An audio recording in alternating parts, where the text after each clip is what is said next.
How did The Girl from U.N.C.L.E. come your way? Another terrific one as well.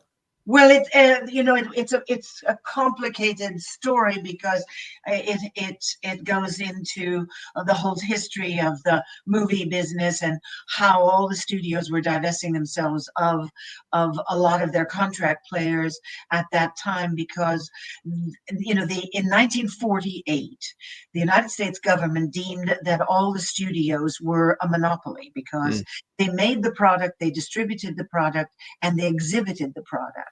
Sort of like Apple. right. Yes. So there are still monopolies going on that Yeah. the government is not doing anything about, but they did something to break up all the studios.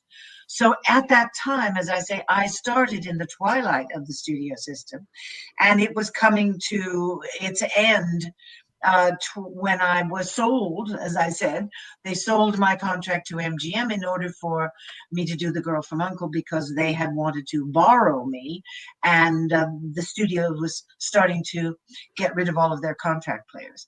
Because of that, The Girl from U.N.C.L.E. had the most extraordinary. We did 29 episodes, which is almost unheard of in television today. 29-hour episodes in one season, which is extraordinary.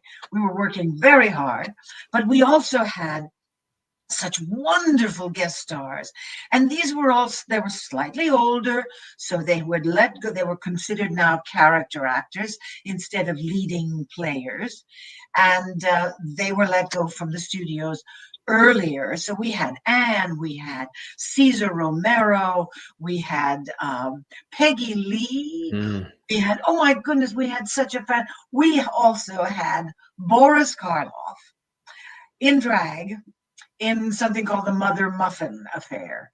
And so, can you imagine how fabulous it was to be able to work with all of those iconic yeah. names?